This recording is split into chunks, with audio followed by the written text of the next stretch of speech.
자, 저는 나 지혜는 이란 말씀으로 은혜를 준비해 보았습니다. 삶에서 만나는 여러 가지 문제가 있습니다. 예수 믿기 전에는 특히 제가 주의 종이 되기 전에는 사는 게 그렇게 많은 문제가 있는지 몰랐어요. 참 여러 가지 다양한 사람들 사이에 정말로 우리가 헤아릴 수 없을 만큼의 많은 문제들이 우리 생활 속에 있다가 사라지고 또 있다가 사라지는데요. 자, 이 많은 문제를 만나는 게 문제가 아니라 그 문제를 해결하시는 지혜가 부족한 것이 저는 어떤 의미에서는 참 문제라고 생각합니다. 그래서 성경 말씀하기를 잠언서 4장 7절에 지혜가 제일이니 지혜를 얻어라. 뭐가 제일이라고요? 아니, 돈이 제일 아닙니까? 건강 제일 아닙니까? 권세가 있어야지 그래도 뭐 살만하는 거 아니겠습니까? 뭐가 제일이라고요? 지혜를 구하시기를 주의 이름으로 축원합니다. 과연 지혜란 무엇인가? 우리는 인간은요, 교육의 산물입니다. 교육을 통해서 지식을 깨닫게 되어지고 배움을 통해서 얻는 지혜가 있습니다. 이 지식은 교육적 학위를 얻기 위해서 또 사회적인 지혜를 얻기 위해서 아주 유용한 도구로 쓰임받고 있습니다. 자, 그렇기 때문에 이 지식은 우리 삶에 굉장히 필수 불가하는 일이지만 지혜가 없는 지식은 결단력이 부족하게 되었죠. 왜? 여러 가지 지식은 많지만 나쁜 거, 좋은 거, 긍정적인 거, 부정적인 게 막 있어가지고 이것을 분별하지 못해서 소신이 없어져요. 부정적인 가능성도 염두에 늘 두기 때문에 항상 소심해져요. 그러므로 지혜가 있어도 지식이 있다 할지라도 그 지식을 올바르게 분별해서 활용하시는 지혜가 넘치시기를 주의 이름으로 축원합니다. 아담이 선하고 알게 하는 나무 열매를 따먹을 때 당시에도 그 열매를 보니까 보기에도 좋고 먹기에도 좋고 보기에도 아름다웠어요. 근데 거기에 또 보니까 그 나무를 이번에는 열매를 볼 때 그랬고 그 나무를 보니까 지혜롭게 할 만큼 탐스러운 한 나무인지라 그 나무에서 열리는 열매를 따먹으면 나도 지혜를 얻게 될 것이다. 그만큼 창세 때부터 맨 처음 만들어진 아담 때부터 가장 중추적으로 역할을 감당하며 구하기를 원했던 것이 뭐냐? 지혜였다는 것입니다. 그만큼 지혜가 참 중요한 것이죠. 우리 마이크 좀 크게 좀 해주시기 바랍니다. 우리 잘 들립니까? 그래, 어떤 분은 안 들린다고 저한테 아주 장문의 편지를 갖다 써서 보내가지고 제가 죄송스럽습니다. 여기 스피커 모니터를 좀 크게 해주시기 바랍니다. 여러분들 노아 홍수 이전에는 사람들이 몇 살까지 살았어요? 대충 말하세요. 대충 900살까지 살았죠. 여러분들 지금도 우리가 900살까지 살면 어떨까요? 싫어요? 왜 싫어요? 어떻게 900살까지 살면 사시겠어요? 어떻게 생각하십니까? 좋다는 사람 하나도 없네. 나는 좋아요. 난 900살까지 살면 정말 할 일이 정말 많이 있을 것 같아요. 여러분들 보통 100세까지 사는 사람들이 박사학위 한 2-3개 정도 얻죠. 900살까지 하면 한 4-50개 박사학위 얻을 것 같아요. 공부 열심히 할 수 있는 시간이 있고 건강이 있고 지혜가 있고 지식이 있습니다. 어때요? 900살 좀 살고 싶지 않아요? 그래도 싫어요? 자, 아담은 930살 살았고 무드셀라는 969살을 살았는데 오래 살면서 경험하면서 얻는 그런 지식과 지혜는 상상을 초월하는 거예요. 내가 운동을 지금 축구도 좋아하고 당구도 좋아하고 어떻게 다 좋아하는 게 있지만 내가 900살까지 산다면 축구도 하고 탁구도 하고 당구도 하고 야구도 하고 농구도 하고 배구도 하고 다 하면서 내가 금메달 한 10개 정도는 따고 싶어요. 여러분들 운동, 스포츠에도 내가 관여하면서 그렇게 많은 시간을 들이면서 그만큼 여유가 많이 있기 때문에 충분히 여러 종류의 어떤 운동도 내가 배울 수가 있고 요리를 해도 나는 라면 끓일 수밖에 없고 계란덮밥해서 볶아놓는 그런 거 정도 몇 개밖에 안 돼. 내 시간이 많으니까 요리도 충분히 다양하게 여러 가지 요리를 다 만들어서 먹을 수 있고 여행도 마음껏 다니면서 그 선지에서 나는 음식을 다양하게 다 먹을 수가 있고 악기도 정말 바이올린만 하는 게 피아노만 하는 게 기타도 하고 플루트 하고 여러 가지 종류의 악기는 다 연주해보고 싶고, 미술도 기가 막힌 인상파, 저상파, 요상파 그냥 다 그림도 그려보고, 상상을 초월해서 소설도 쓰고 작곡도 해보고 발명도 해보고 발견도 해보고 하고 싶은 게 이렇게 많이 있는데, 그래 900살이 그게 길어요? 나는 900살 살고 싶어요. 아멘. 아멘 하는 사람만 900살 살지어다. 그러니까 또 늦게나마 아멘 하고 싶은 거 보니까 더 오래 살고는 싶으신가 보네요. 어쨌든 지혜는 지식을 활용할 수 있는 능력이 됩니다. 학력이 없다고 해서 낙심할 필요 없어요. 헨리 포드 같은 사람은 중퇴요. 중학교 중퇴인데도 전 세계적으로 유명한 자동차 회사를 이끌어서 정말 세계적인 어떤 부자가 됐어요. 그리고 정주영 씨도 초등학교 중퇴입니다. 그때도 불구하고 그는 지혜가 있기 때문에 지식인들을 사서 그들에게 월급 주면서 내가 모르는 거 있으면 물어보는 그런 백과사전이 돼서 나한테 대답하는 거예요. 그들을 다스리고 활용하시는 지혜가 있어요. 전 세계에서 몇째 가는 그런 부자가 되고 한국의 어떤 그 경제를 부흥시키는데 이력을 크게 감당했던 사람이었어요. 그러므로 대저 지혜는 지은들보다 나으므로 무릇 원하는 것을 비교할 수가 없도다. 지혜가 제일이다. 지혜가 제일이다. 지혜를 얻을지어다. 지혜하고 비교할 수 있는 것이 아무것도 없도다. 솔로몬이 어린 때 왕이 되어져서 내가 이 어린 나이에 어떻게 이 나라를 다스릴 수 있겠는가 싶어서 하나님 앞에 구할 것을 지혜를 구했어요. 저는 이 사람이요, 지혜를 구하기 전에 지혜를 얻었기 때문에 지혜가 얼마나 귀중한지 알고 있어서 지혜를 구했다고 생각을 했었어요. 그래서 하나님께서 솔로몬에게 뛰어난 지혜를 주시고 총명을 주시고 넓은 마음을 바닷가의 모래알같이 많이 주셨는데, 그 덕분에 그는 지혜로운 판결을 하는 유명한 재판관이 되었었어요.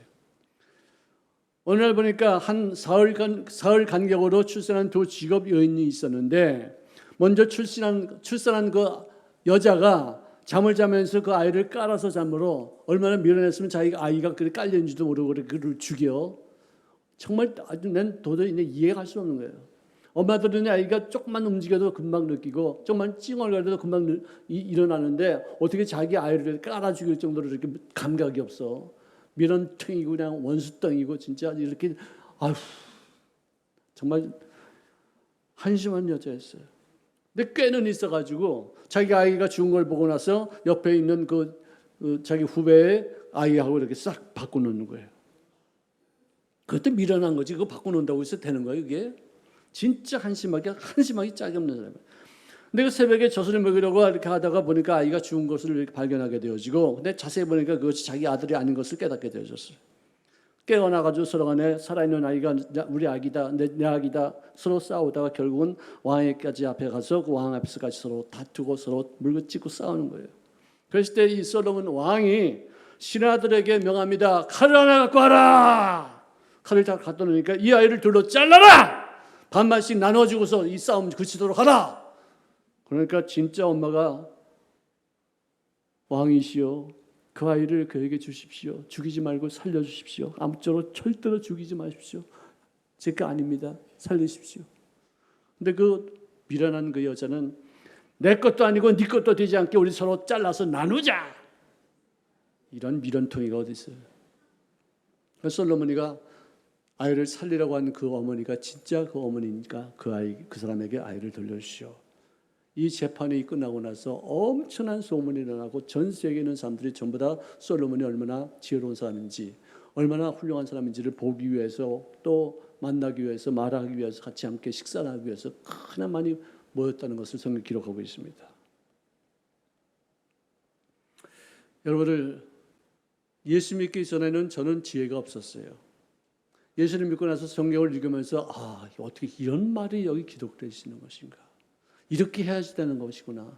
이것이 바로 하나님이 나를 만드시고 만드신 분이 내가 이 땅에서 성공적으로 행복하게 의미 있게 가치 있게 살게 하기 위해서 이런 말씀을 기록했으니 이 말씀을 내가 준행하고 지키고 순종하며 생활 속에 적용해야 되겠다 하면서부터 내 인생이 바뀌게 된 줄로 믿으시기를 바랍니다. 성경은 지혜서인 줄로 믿습니다. 어리석은 사람도 성경을 통해서 그 말씀을 내 생활 속에 적용함으로 지혜로운 열매를 맺게 될 수 있어요. 정말 얼마나 중요한지 모르겠어요. 성경에 나와 있는 말씀을 통해서 하나님의 책망을 받기도 하고 또 잘못했다고 지적받아서 회개하기도 하고 회개함으로 말하면 변화를 받아서 복되게 하시는 지혜를 얻게 되는 줄로 믿습니다. 그런데 이 솔로몬이 난 태어날 때부터 지혜롭기 때문에 지혜가 중요한 것을 깨닫고서 그 지혜를 구하는 줄 알았는데 그 사람이 나이가 들어서 말년쯤에 이방에서 얻어온 자기 처첩들을 수도 없이 많이 들고 그 여자들이 가지고 온 그 이방 신상 또 우상 이방 신 귀신들을 섬기는 그 일에 참여했다는 것. 아니 예수 믿는 사람이 그래 하나님을 영화롭게 하기 위해서 태어난 지혜로운 사람이 그래 어떻게 이렇게 이런 일을 감당할 수 있겠느냐. 맨 처음부터 지혜롭다면 끝까지 지혜로울 수 있었을 거예요. 근데 지혜는 뭐냐? 누구든지 지혜가 부족하거든 후히 주시되 꾸짖지 않으시는 주님께 구하라 그리하면 주시리라. 구하는 자에게 주시는 은사인 줄로 믿습니다. 선물입니다. 타고나면서부터 가지고 있는 것이 아니에요. 근데 이 솔로몬은 왕이 되고 나서 그가 교만해지고 자기 하는 일마다 잘 되고 많은 사람들에게 인기가 있고 권세와 공력 하는 것 다 이루어지고 그러니까 그다음부터 기도 생활을 하지 아니함으로 말미암아 지혜가 떨어지고 지혜를 구하지 않았기 때문에 우둔함이 그 사이에 스며든 줄로 믿습니다. 야훼를 경외하는 것이 지혜의 근본이라고 했었는데 그가 야훼를 경외하는 그런 마음이 없으니까 그 지혜가 사라지고 우상에다 절하고 많은 신학자들이 지금 이 솔로몬이 구원받은 사람이냐 아니면 우상을 숭배하고 신을 섬기다가 하나님 앞에 버림받은 사람이냐 이런 논쟁 어느가 맞는지는 잘 모르지만 이런 논쟁이 일어날 것은 좀 한심한 거 아니겠습니까? 여러분 지혜와 꾀는 다릅니다. 자, 하만이라는 사람이 모르드게가 항상 자기 옆을 지나갈 때마다 거만하게 절도 안 하고 인사도 안 하고 이렇게 슉슉 지나가는 거 보니까 이 모르드게뿐만 아니라 유대인들이 전부 다 우상을 다 절하지 않는 것 명목하에서 자기 선배도 자기 어떤 상위 위에 있는 어떤 상관에게도 절하지 않는구나 싶어서 유대인들을 멸절하기로 마음을 먹습니다. 이에 한을 품습니다. 그래서는 꾀를 내기를 이 사람들이 우상에게만 절하지 아니하고 또 다른 신에게만 절하지 않는 것이 아니라 왕도 섬기지 않습니다. 왕의 법도 지키지 않습니다. 하는 어떤 보고를 만들어서 모르드게 및 유다인들 전체를 다 전멸시키려는 계략을 취해서 왕의 마음을 얻어서 조서를 딱 받습니다. 그랬을 때 모르드게가 자기 에스더에게 찾아와서 전가를 전합니다. 우리 유대인들이 이제 전부 다 죽게 됐다. 네가 지금 왕비가 된 것은 이런 때를 위해서 하나님이 너를 예비하셔 왕비가 되게 했으니 왕에게 나가서 이런 상황을 전하라 했더니 나는 왕의 허락 없이 나가면 난 죽임을 당할 수도 있습니다. 그러니까 너 죽임 당하는 것 때문에 안 나갈 거야?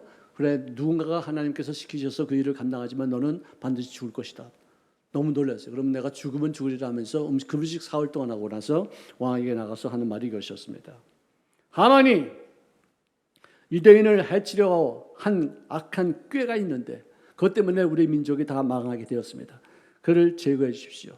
그 꾀가 이루어지지 않게 하시옵소서 하면서 울면서 구했습니다.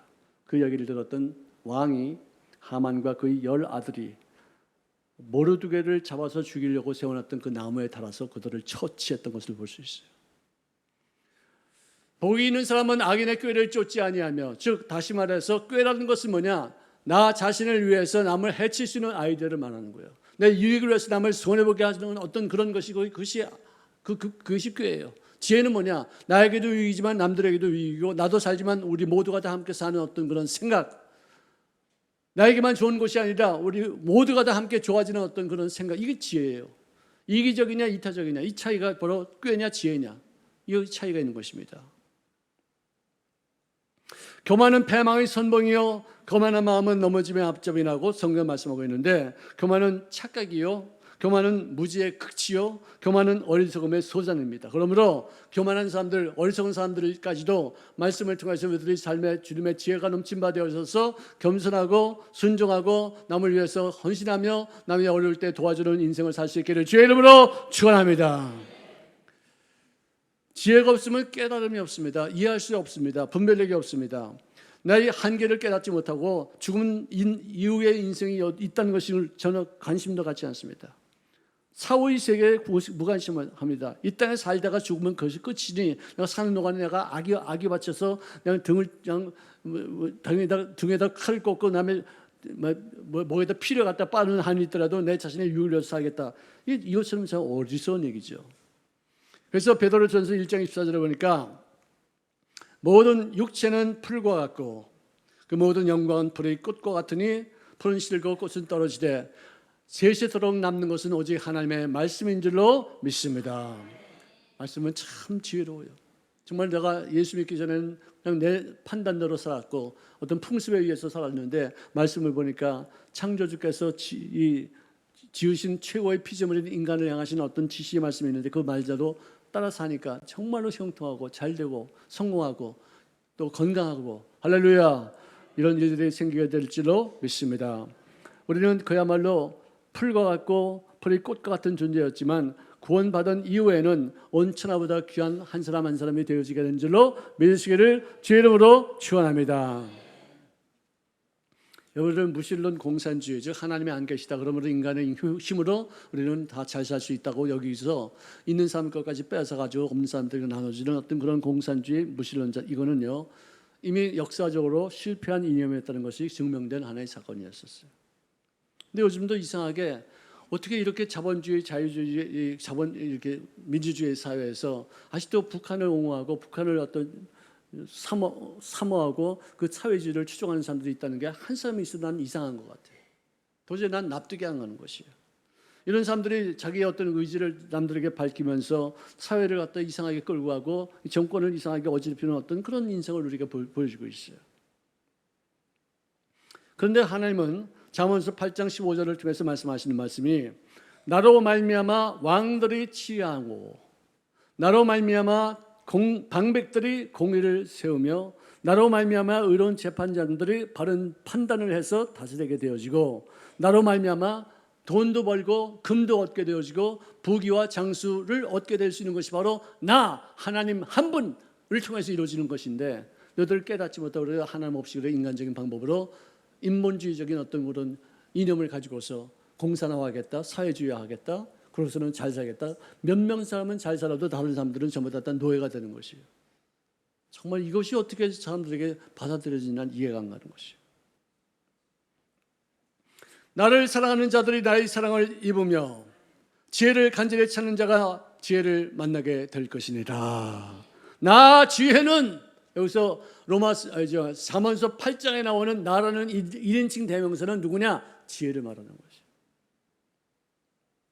자, 그런데 잠언서 27장 20절을 보니까 미련한 자를 곡물과 함께 절구해 놓고 공의로 찌을지라도 그의 미련은 벗어지지 아니한다고 하는데 저는 내가 생각하기에 사회주의 이념에 빠진 사람들은 아무리 애를 써도 아무리 정말 말씀을 전해도 듣지를 않아. 이게 최고야. 이 이념이 이게 최고의 지상 낙원을 만드는 이념이라고 생각해서 변화되지 않아요. 이것처럼 정말로 미라는 것이 어디 있어요. 곡물과 더불어 함께 절구에 찧어도 찧어지지 아니하는 만큼 벗겨지지 않은 그런 미련함. 저는 정말 도저히 이해가 안 가요. 하나님을 모르는 그 자체가 우둔함이에요. 자연계 속에서 보는 주님의 능력과 그의 신성이 가득히 있는데 꽃 한 송이에도 이파리 한 마리 한 잎에도 주님의 이게 어떻게 우연히 생길 수가 있겠느냐. 여러분 풍뎅이 아세요? 풍뎅이 모르는 분 한번 손 들어봐요. 풍뎅이 알아요? 여러분들 서울 사람이긴데 풍뎅이 모르는 줄도 있잖아요. 풍뎅이 모르는 사람 손 들어봐요. 다 알아요?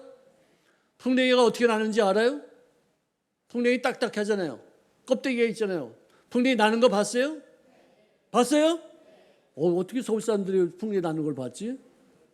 풍뎅이 날 때 보면요, 이 딱딱한 이 껍데기가 갑자기 탁 열려요.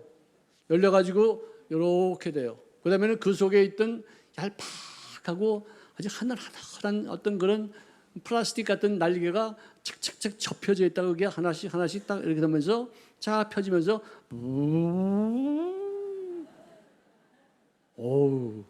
얼마나 빨리 이걸 움직이는지 어떻게 그 껍데기에서 그렇게 얄팍한 종이 같은 그런 어떤 플라스틱 같은 그런 어떤 그게 착착착 아주 기가 막히게 접혀 있다가 쫙 펴지면서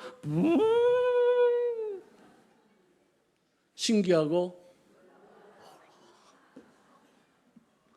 이걸 보고서도 그래 하나님이 안 계시기 저절로 생겼다는 거예요. 저절로 생겼다고 말하는 게 진짜로 난 이해가 안 가는 거예요. 머리가 잘못된 것 같아요. 이성적으로, 과학적으로, 이론적으로 아무리 생각해봐도 이게 어떻게 이렇게까지 어떻게 진화가 어떻게 이렇게 될 수가 있어요. 그래.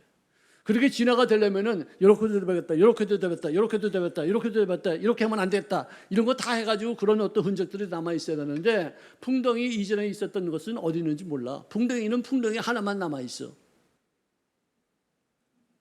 그게 진화가 된 거예요. 여러분들 요셉이 애굽의 국무총리가 되어서 이제 죽을 날이 얼마 남지 않았을 때 그의 후손들에게 유언을 남깁니다. 무슨 유언이냐? 당신들은 여기서 나의 해골을 메고 올라가겠다고 말하라. 이게 무슨 말이냐? 내가 여기서 죽지만 우리 아버지가 묻혀 있는 그 애굽 가나안 땅에 나도 너희들이 나갈 때 좀 옮겨 좀 달라.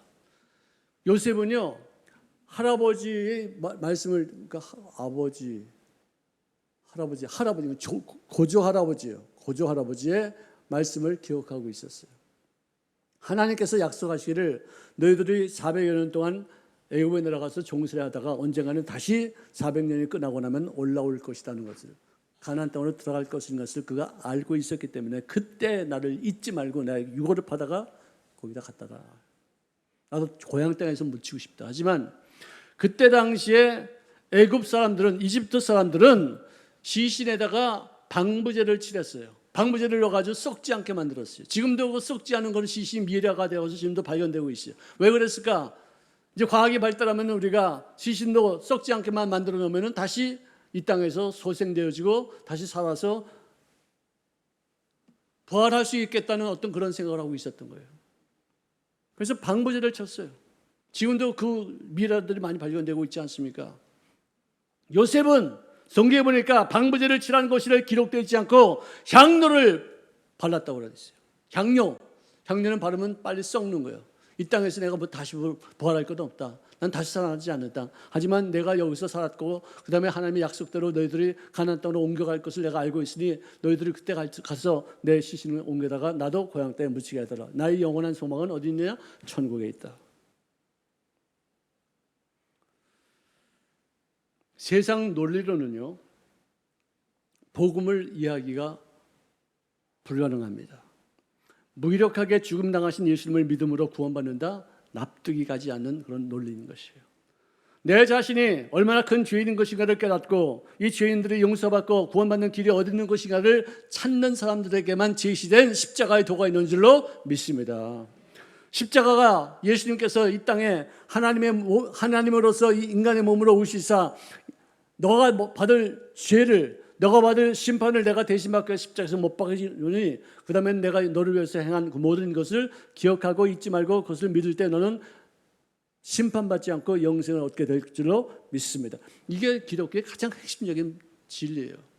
나를 대신해서 누가 심판받았기 때문에 내가 그가 이루는 업적을 인정하고 믿기만 하면은 나는 더 이상 심판받지 않는다. 이게 기독교예요. 이건 하나님의 지혜예요. 다른 방법이 없어요. 왜? 하나님은 공의의 하나님이시기 때문에 죄는 심판해야 되고 또 사랑의 하나님이시기 때문에 용서는 해야 되는데 어떻게 이걸 용서와 심판을 어떻게 동시에 할 수 있어요? 당신이 스스로 인간의 모습으로 오셔서 인간들을 위해서 심판받아 형벌을 받으시고 죽음을 당하시고 그 다음에 부활하심으로 말미암아 사랑을 베푸실 수 있는 영생이 있다는 것을 우리에게 알려주시는 놀라우신 은혜의 복음이 바로 십자가의 도인 줄로 믿습니다. 자, 그래서 고린도전서 1장 18절에 보니까 십자가의 도가 멸망하는 자들에게는 미련한 것이요 구원을 얻는 우리에게는 하나님의 능력이니라고 말씀하시고 있으며 또한 21절에 보니까 하나님께서 이 전도라는 미련한 것으로 말미암아 믿는 자들을 구원하시기로 기뻐하셨다고 말씀합니다. 전도도 아무리 전도해도 받아들이기가 어렵습니다. 믿어지지가 않습니다. 이게 이상한 말이라고 생각이 듭니다. 저도 누가 나한테 전도할 때 되게 우습게 여겼어요. 없인 여겼어요. 왜? 믿을 게 없어 가지고 눈에 보이지도 않은 하나님을 믿고 있느냐, 뭐 구원받아 십자가에서 뭐 어떻게, 도저히 이해할 수 없는데 어느 순간에 십자가에서 주님이 이루시는 것이 바로 나를 위해서인 것이고, 나가 그분의 어떤 공력으로 말미암아 구원받아 천국 백성이 된다는 사실이 갑자기 믿어지더라 이거예요. 내가 믿는 게 아니더라 이거예요. 나는 안 믿었는데 갑자기 믿음이 생기더라 이거예요. 근데 그 믿음에 대해서 성경 말씀하기는 하나님께서 나에게 믿음을 선물로 주셨느니라. 할렐루야. 그러므로 이 땅에서 살면서 가장 큰 지혜는 뭐냐? 천국 가는 거예요. 가장 큰 미련한 것은 뭐냐? 지옥 가는 것이요. 천국과 지옥이 어디 있느냐? 방황하지 마세요. 예수님께서 말씀하기를 내 아버지 집에 있을 곳이 많도다. 그렇지 않았으면은 너에게 말했을 것이다. 천국 없다. 죽은 다음에 인생은 그것으로 끝이다.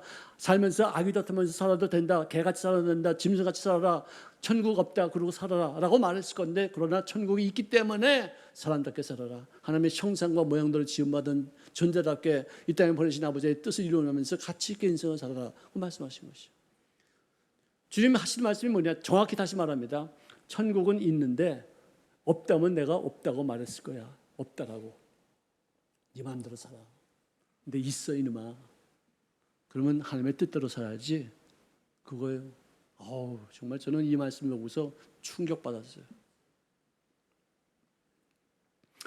누구는 믿지 않겠대. 천국이 어디 있느냐? 죽은 다음에 끝이지. 지옥이 어디 있느냐? 죽은 다음에 끝이지.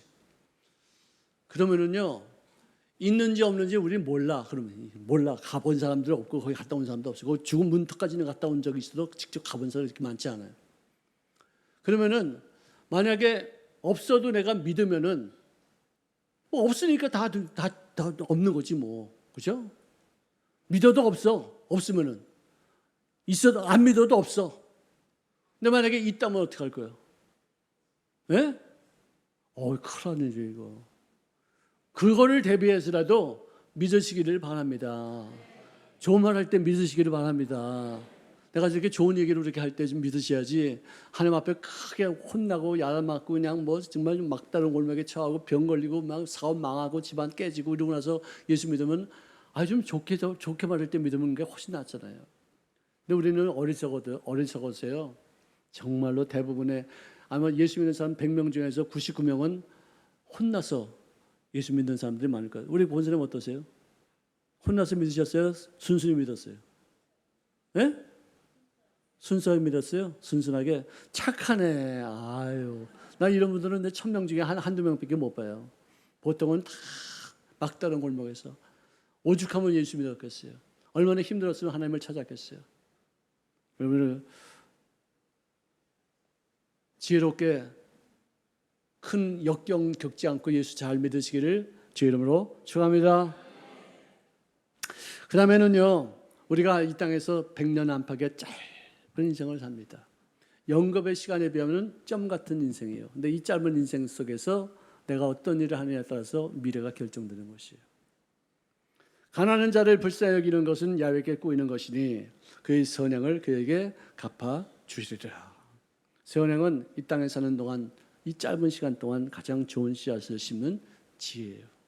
불안이 우두려해서 도움을 주고 연약한 인생들, 소외당한 인생들, 굶은 인생들에게 도움의 손길, 하나님의 긍휼히 여기시는 그 통로가 되어서 쓰임받을 때 주님이 그걸 기억하셨다가 천국에서 또 자손들에게 상급으로 채우시게 될 줄로 믿습니다. 자, 천국을 믿어야 될 것이며 하나님이 제일 기뻐하시는 일 중에 하나가 전도하는 것이고 선교하는 것이고 구제하는 것이에요. 교회의 사명은요, 선교와 구제에 있어요. 이 두 가지예요. 두 가지가 교회가 존립하고 있는 이유가 돼요. 여기 일을 위해서 주님이 오셨기 때문에 이 일을 우리가 감당하면 그 은혜가, 그 상급이 천국에서 기억되어지고 쌓여져서 이 땅에서 잠깐 동안의 삶을 살고서 거기 갔을 때 주님이 갚아주실 줄로 믿습니다. 인간의 꾀로 인생을 살지 마시고 하나님의 지혜로 사시기를 바랍니다.